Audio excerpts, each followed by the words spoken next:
Aquí estamos de nuevo, ya un poquito más aligerado de ropa, más livianos para poder también hacer otro tipo de movimientos, presentarnos de otra forma a nuestros públicos, y es muy bueno para quienes van a ser candidatos en las próximas elecciones, trabajar estos temas de la personalidad, trabajar las empatías, acercarse a la gente. Y muchas veces tenemos que tener una visualización de cuáles son los grupos con los cuales nosotros nos vamos a encontrar, a quienes les vamos a solicitar el voto, a quienes les vamos a pedir que se adhieran a nuestra campaña. Si son jóvenes, no es bueno aparecerse, hablar con ellos llegando de traje, como yo a veces me he presentado en otros videos, pero son por razones de trabajo, como abogado, como investigador y como conferencista. Pero también cuando tengo que acercarme a la gente y lograr mis objetivos con una comunicación mucho más efectiva, y quisiera yo a lo mejor adherir a jóvenes a un proyecto, trato de también vestirme de una forma más cómoda. Entonces, dentro de estas recomendaciones que estamos haciendo, lo que vamos a hacer el día de hoy es estructurar un discurso.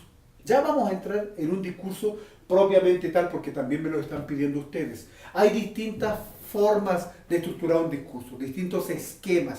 Ustedes van a buscar el que más les acomode, con el que se sientan mejor identificados, pero tenemos que empezar con algo. En los discursos de carácter político también tiene su propia estructura o varias estructuras, como también lo tienen la forma de presentarse, el estilo oratorio. A algunos les gusta desplazarse por los escenarios manteniendo estos dominios prosémicos, les gusta trabajar mucho lo que es el lenguaje corporal, otros como que se atornillan y están ahí porque sienten mayor seguridad, sienten que tienen un mayor dominio escénico, etcétera, etcétera. Entonces, los estilos son distintos. Nosotros vamos a ocupar el esquema que utilizó Marco Tulio Cicerón allá como 20 siglos atrás, y que hasta el día de hoy los vamos utilizando como un esquema de estructuración de un discurso propiamente tal, lo que no quiere decir que es el único estilo, como ya lo vamos a demostrar el día de hoy, porque también debiéramos hablar de una oratoria moderna. Y la oratoria moderna muchas veces no tiene relación con la oratoria clásica, que es esta. Como dentro de la oratoria clásica existen varios géneros, no es lo mismo la oratoria jurídica que la oratoria militar, que la oratoria religiosa, la académica, la social, la política, etcétera, etcétera. Entonces los estilos van variando. Y aquí nosotros lo que hemos hecho es hacer una estructura en tres partes del discurso. Hay algunas estructuras que están divididos como en 7, 8 partes, que son muchas veces un poco exageradas, pero no vamos a entrar en la exageración, vamos a empezar por lo menos para llegar a lo más. Si ustedes se fijan aquí, hay muchas letras, no se preocupen si no logran visualizarlas, que se las voy a ir esquematizando o mandando a través de alguna diapositiva y ustedes las van bajando, las van asimilando. En la estructura de este discurso vamos a utilizar tres partes. La primera, que es el exordio o apertura, la segunda parte, que es el cuerpo o desarrollo del tema, y la tercera parte, que es la conclusión, el cierre o la peroratio, peroratio, como decía Marco Tulio Cicerón. Y en la primera parte, esta, que es la más corta en relación al tiempo, no debiera de pasar de 40, 50 segundos. Muy breve, es decir, no puede pasar de 1 minuto, y esto lo tienen que ustedes cronometrar con reloj en mano para que sepan de la importancia del exordio o de la apertura de un discurso, porque es aquí donde vamos a producir el enganche con el público. Es aquí donde vamos a atrapar a nuestro auditorio. Es aquí donde le vamos a decir al público qué es lo que les vamos a contar en el desarrollo de nuestra pieza oratoria. Y es aquí también donde vamos a captar la buena voluntad del público. Tenemos que tener claro de que no todos los que nos están escuchando están interesados en el tema. Algunos van obligados, otros van por el interés, este interés burdo que existe ahí en las cuando estamos nosotros consiguiendo el voto y muchas veces le ofrecemos un pan y un refresco. Entonces muchos llegan por el refresco y por el pan más que por el mensaje y no se sienten ni identificados ni con el candidato. A lo mejor votan. Ahí por casualidad de repente no conocieron a otro candidato y con el único que les sonó de nombre y que los invitó a un sándwich o a tomarse un café es el candidato por el cual voy a votar. Ya hay una identificación. Pero nosotros lo que tenemos que lograr como buenos oradores y como líderes que nos tenemos que transformar en esta metamorfosis, en esta transición a ser líderes, es justamente tratar de convencerlo, porque es el objetivo último de la oratoria, el convencimiento, la persuasión. ¿Y por qué digo yo de que nos vamos a transformar o vamos a intentar transformarnos desde orador hacia un líder? Porque el orador es el que maneja las técnicas y las herramientas de la persuasión, del convencimiento, las técnicas de la retórica. ¿Qué es lo que vamos a hacer cuando seamos líderes? Además de saber hablar bien, que es un requisito sine qua non de los líderes, porque tienen que ser buenos comunicadores y efectivos comunicadores, también tienen que manejar las empatías. Esto de ponerte en la situación de los grupos que tú estás dirigiendo o que pretende dirigir. Y esto va a ser muy importante para nuestros candidatos. Ya vamos a trabajar algunas piezas de oratoria más metido con el tema del municipio, con el tema de la localidad, etcétera, etcétera. Pero ahora tenemos que empezar con algo. Y vamos a empezar con este esquema. ¿Qué más tiene que tener un líder?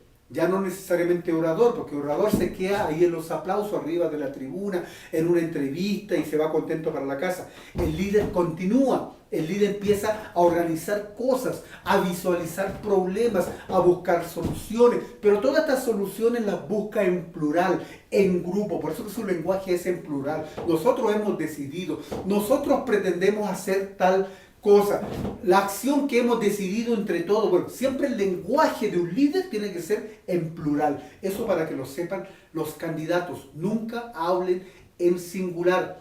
Eso de que de repente sentimos que estamos conectados con los dioses y que los dioses nos mandan ideas a nosotros y que bajarlas con ustedes solamente a través de instrucciones, de órdenes, porque yo tengo las ideas claras, eso no sirve para un candidato. Tengamos muy claro eso. Por ahí sigo viendo yo fotos de candidatos que pretenden posicionarse en sus localidades, que son muy buenos candidatos, pero a veces se le olvidan cosas tan claves como la utilización de la vista para efectos comunicacionales. Todavía utilizan lentes oscuros cuando están en un evento. Eso utilícenlo cuando estén en la playa, cuando vayan en el campo, cabalgando, o cuando vayan manejando su camioneta, no sé.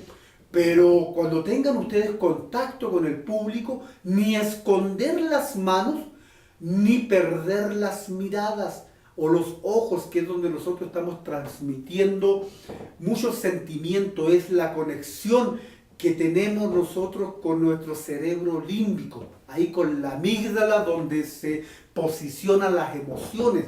Y obviamente que si nos ponemos lentes oscuros, evitamos o inhibimos ese efecto comunicacional, lo vamos limitando y eso no es bueno. Ni es bueno para ponernos nosotros en un afiche, ahí en una foto, con lentes oscuros o con las manos cruzadas. Eso ya no sirve. Esto es una barrera comunicacional que la gente, por más modesta y humilde que sea, sabe leer esa lectura corporal. Por eso que tengamos mucho cuidado. ¿Cómo vamos a empezar nosotros un discurso? Estamos diciendo que aquí vamos a atrapar a nuestro público y que esta parte no debe durar más de 40 o 50 segundos. ¿Cómo vamos a iniciar un discurso? Lo podemos hacer de distintas formas. Primero, pues vamos a llegar al escenario o al lugar que nos tienen reservado para hablar. O muchas veces estamos en la mesa y vemos para todos lados y no hay podio, no hay espacio y no nos queda más que hablar ahí. Muchas veces casi obligados a hablar sentados. No es bueno hacerlo. Si tienen ustedes la posibilidad de poder desplazarse, o de poder pararse, o de poder manifestarse de cuerpo completo, es mucho mejor, porque la efectividad comunicacional cuando el receptor o el preceptor del mensaje, tu público te está visualizando, va a ser mucho más efectivo si nosotros nos paramos y un poco más efectivo si nos podemos desplazarnos levemente y empezamos a utilizar el cuerpo, las manos, los brazos, los dedos, las miradas, todo como lenguaje corporal para irle dando fuerza a nuestras palabras. Esto viene siendo como ir subrayando las frases. Cuando hacemos este movimiento, estamos ennegreciendo la palabra o la frase misma porque le queremos dar fuerza, le queremos dar connotación. ¿Cómo podemos empezar? Hay distintas formas. Podemos empezar con lo típico, el saludo. Estamos en una asamblea aquí con los correligionarios y empezamos: muy buenas noches, queridas correligionarias y queridos correligionarios, dirigentes del partido que aquí nos acompañan, militantes que realzan este evento, amigas y amigos invitados, porque aquí siempre va a ser su casa y las puertas estarán abiertas. ¡Pah! Ya. Con eso entramos, ya saludamos.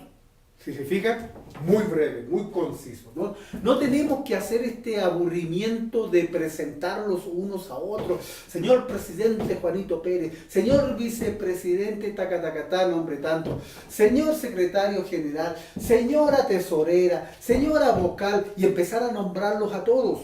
Eso aburre.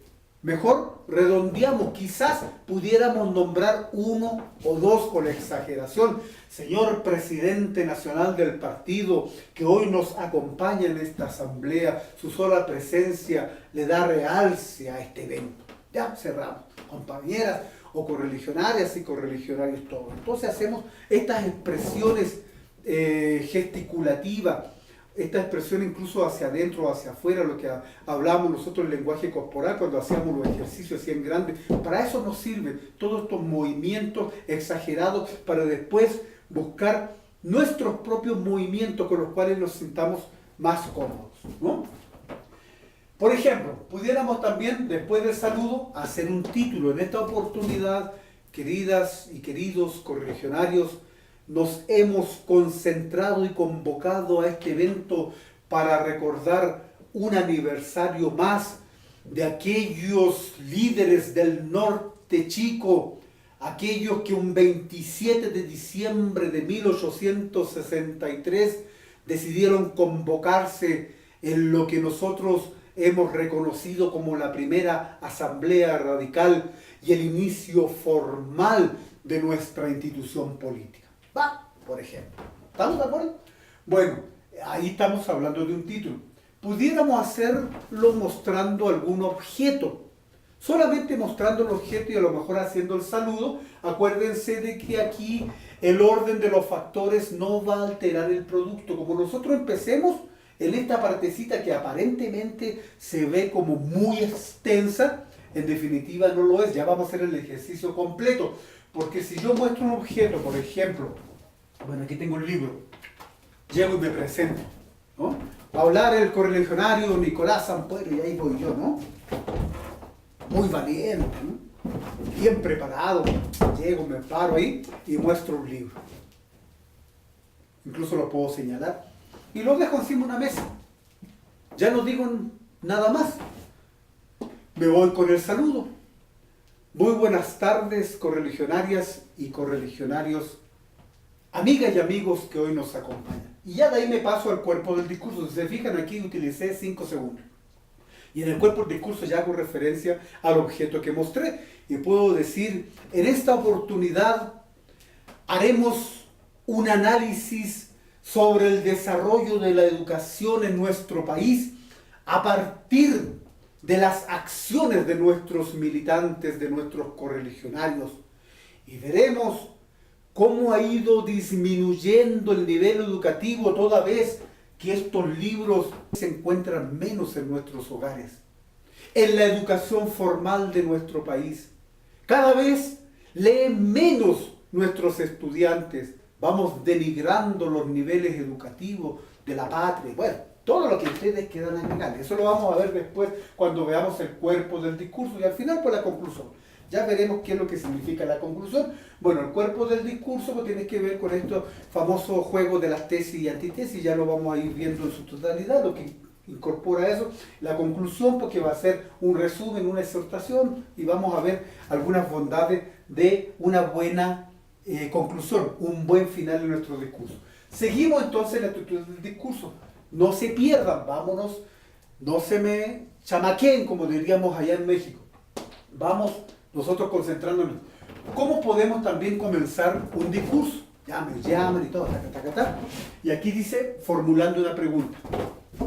Se va a presentar nuestro correligionario Nicolás Santoro y ahí voy, ¿no? Ya, me ubico en un lugar, me paro y empiezo formulando una pregunta.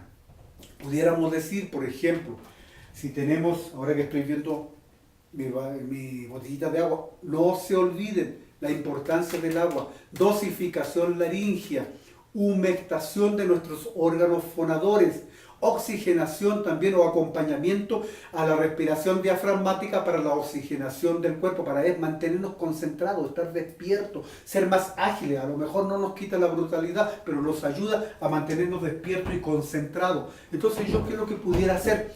Presento mi botellita de agua y formulo una pregunta.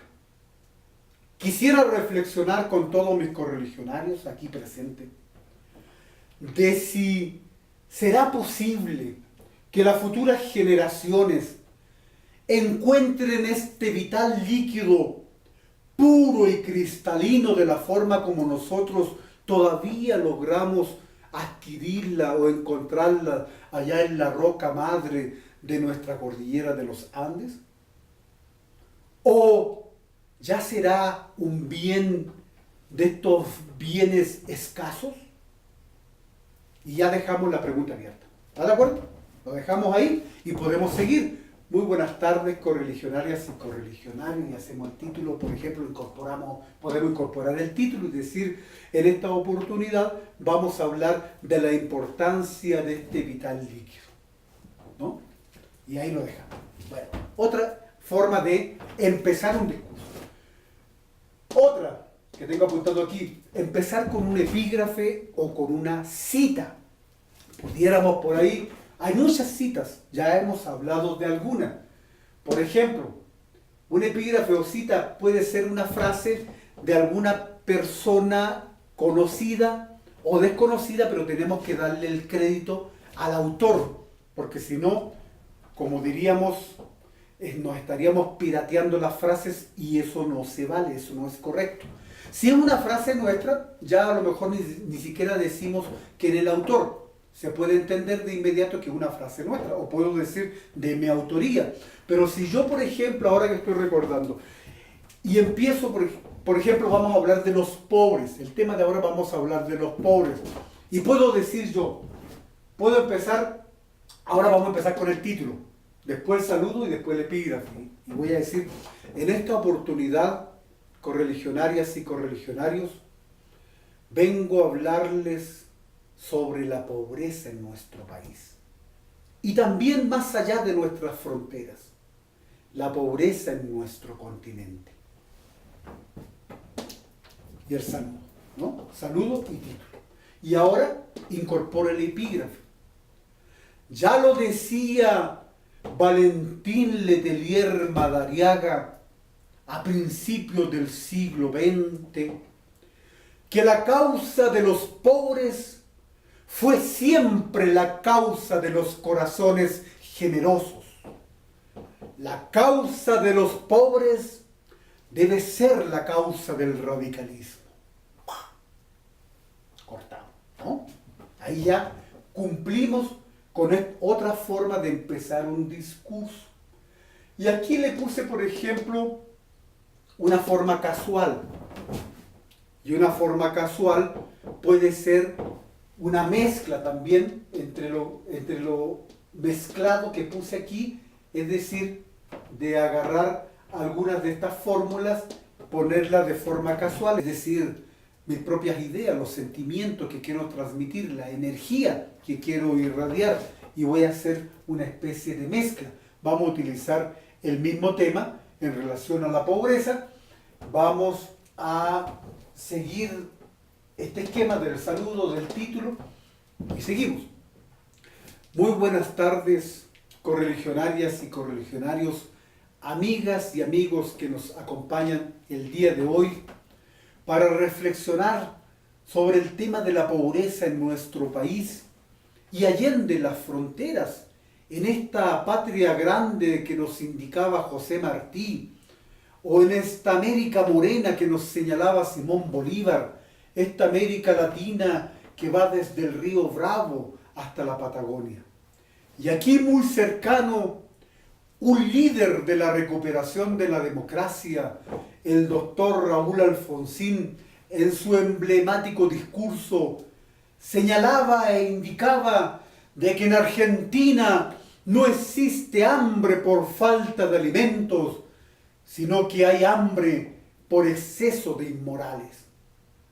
Y yo, retomando la frase de este líder y haciéndolas propia, diré que en Chile no existe hambre por falta de alimento, sino que además por exceso de sinvergüenzas, de inmorales, de aquellos que son capaces de sacarle el alimento de la boca a quien realmente lo necesita para lucrar con ella y así seguir engordando sus bolsillos y su patrimonio.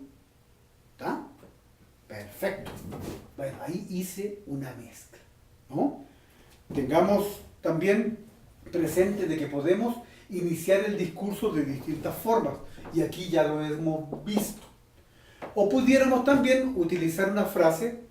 A veces nos entusiasmamos con las frases de los radicales. Yo cada vez que escudriño más documentos y libros que tienen relación con discursos, con el pensamiento de nuestros militantes, de los más antiguos que han pasado por nuestra fila, uno queda hasta impresionado, porque dice, bueno, qué tanta vigencia tienen las palabras, el pensamiento, la acción de estos grandes líderes en nuestro país. El tema de la gratuidad no es un tema de este gobierno, a pesar de que así lo quieren hacer ver, de una forma a lo mejor para tratar de bajarle el perfil al desarrollo de la educación, que ya por ahí Valentín Letelier lo había hecho en un libro interesante que tiene que ver con la filosofía de la educación. Por ahí lo vamos a compartir. Bueno, incluso más atrás, ya iremos viendo cómo este partido radical, no solamente en el gobierno de Pedro Aguirre Cerda, sino que desde mucho más atrás, venía ya hablando del tema de la educación como el pilar fundamental para el desarrollo de nuestros pueblos. Ya lo iremos viendo. Pero en este caso que estamos haciendo el desarrollo de un discurso, en este caso un discurso hablado, tenemos que pensar que en algunas oportunidades nos entusiasmamos, como ya lo decía, y ponemos algunas frases un poco largas. Tengamos mucho cuidado con la frase larga, porque aquí estamos hablando de memorización, solamente en esta parte, no en todo el discurso. Pero un distractor en el público nos puede echar a perder el discurso. Sonó un teléfono, alguien estornudó, o se pararon algunos, o alguien gritó. Bueno, cualquier cosa que suceda puede que nos haga perder el hilo conductor de esta parte memorizada. Por eso que tenemos que tener mucho cuidado, tenemos que estar muy concentrados. Por eso es importante la utilización del agua. Todo esto que ya hemos hablado de la importancia del discurso, lo tenemos que ir trabajando ya con mucha fuerza, con mucho afán. Ya estamos entrando en marzo.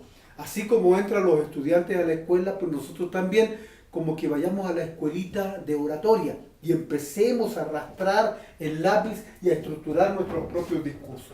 Ya sabemos que la parte del cuerpo y la conclusión la vamos a ver en los próximos videos. Ahora primero tenemos que saber cómo entrar, cómo impactar en estos 40 o 50 segundos, darle fuerza a nuestro discurso, hacer que la gente, que el público ponga atención, le ponga interés a lo que le vayamos a decir, abran los ojos, incluso se sientan bien, porque a veces están así como aburridos, ¿no? Con las piernas así estiradas y así como que chintan, a ver qué porquería nos va a decir, con poco interés.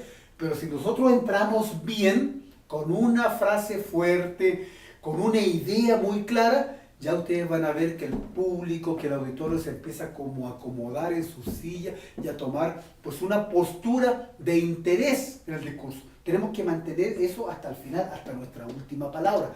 Y esta parte, que es la parte que pudiera a lo mejor aburrir a nuestro público, que es la parte del cuerpo del discurso, también la vamos a trabajar con algunas estrategias propiamente tal. Entonces, vamos a hacer un último ejercicio.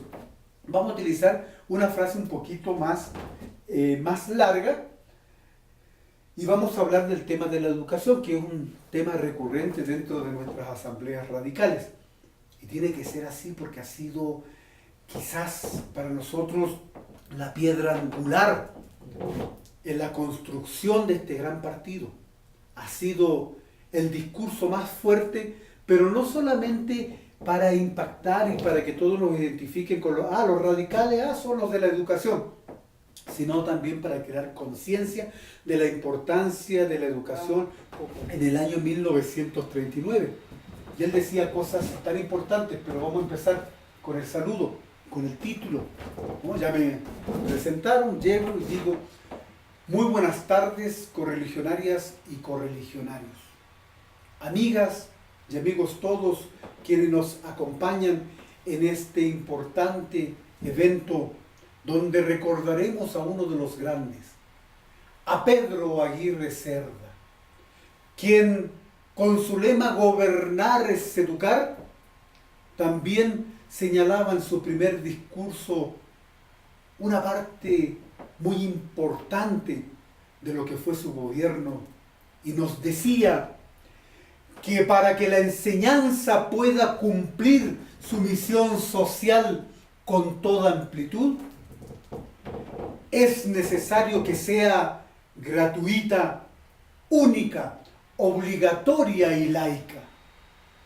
Gratuita a fin de que todos los niños chilenos puedan beneficiarse de la cultura, sin otras restricciones que las que deriven de su propia naturaleza.